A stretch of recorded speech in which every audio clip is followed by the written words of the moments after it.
Waalaikumsalam.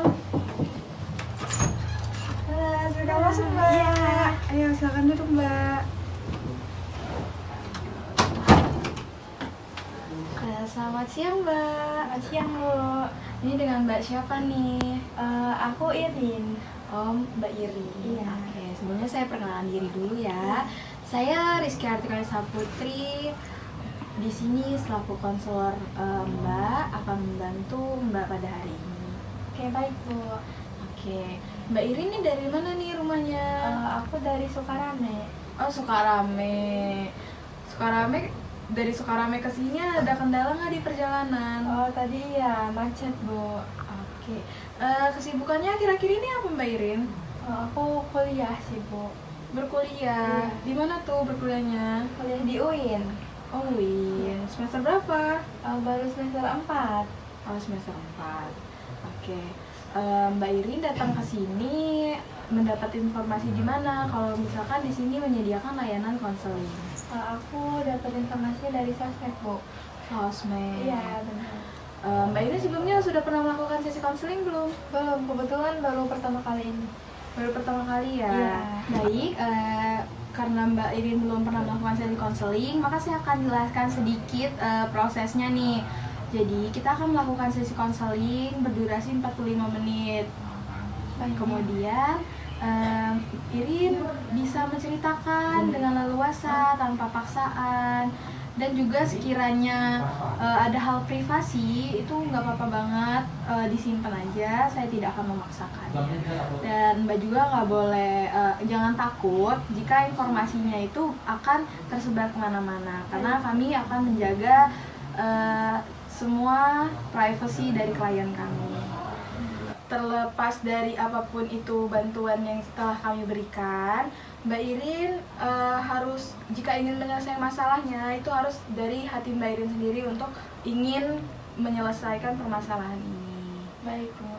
Apakah Mbak Irin bersedia melakukan sesi konseling ini? Iya, saya bersedia. Oke. Jadi apa sih Mbak kira-kira akhir-akhir ini yang mengganggu pikiran Mbak Irin sehingga Mbak Irin memutuskan untuk datang ke kami untuk melakukan sesi konseling? Jadi gini, Bu, saya mau cerita. Akhir-akhir ini saya kayak ngerasa nggak enakan gitu sama orang. Terus saya juga ngerasa kayak dimanfaatin gitu loh sama teman saya. Nah, di saat teman saya ini butuh bantuan, saya selalu ada buat dia. Sekalipun itu saya sedang sibuk, walaupun saya kuliah pun saya setelah kuliah itu pasti saya akan bantu dia. Tapi di saat saya butuh bantuan dia nggak mau nolongin saya. Jadi saya ngerasanya kayak dimanfaatin doang gitu. Oke, saya ngerti sih yang kamu rasakan ini, pasti kamu kayak merasa sedih ya. Di sisi lain kayaknya teman-teman kamu seperti itu, dan kamu juga mau menolak tapi nggak enakan. Iya, benar, Bu. Nah, saya juga kayak bingung gitu, Bu, gimana sih caranya biar saya nih bisa menyesuaikan sikap terhadap mereka gitu loh. Kalau misalnya mereka seperti itu, saya juga pengennya seperti itu, tapi saya nggak bisa. Kalau misalnya mereka butuh bantuan, ya saya berpikir kalau misalnya saya ini harus selalu ada, saya ini harus bisa nolongin mereka, tapi kadang nggak sesuai gitu sama apa yang saya pikirin gitu. Nah, kalau yang bisa saya ambil dan saya tangkap nih dari yang telah kamu ceritakan, jadi di sini kamu merasa nggak enakan sama teman-teman kamu apabila mereka minta tolong.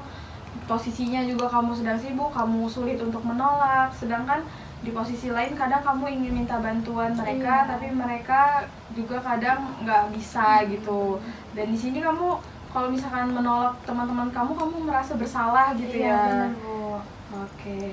Kira-kira apa sih upaya yang udah kamu lakuin gitu? Apa kamu udah pernah belajar untuk menolak teman-teman kamu gitu? Kayak misalkan di saat mereka meminta butuh bantuan kamu, tapi di sisi lain kamu juga sibuk gitu. Apakah kamu pernah belajar untuk menolak mereka?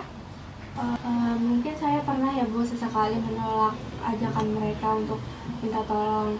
Tapi di sisi lain saya pasti ngerasa bersalah karena saya takut ketika saya menolak nanti teman saya ngejauhin saya gitu.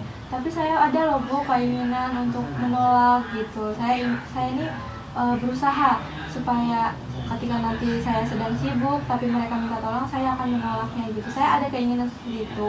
Cuman saya sedang berusaha.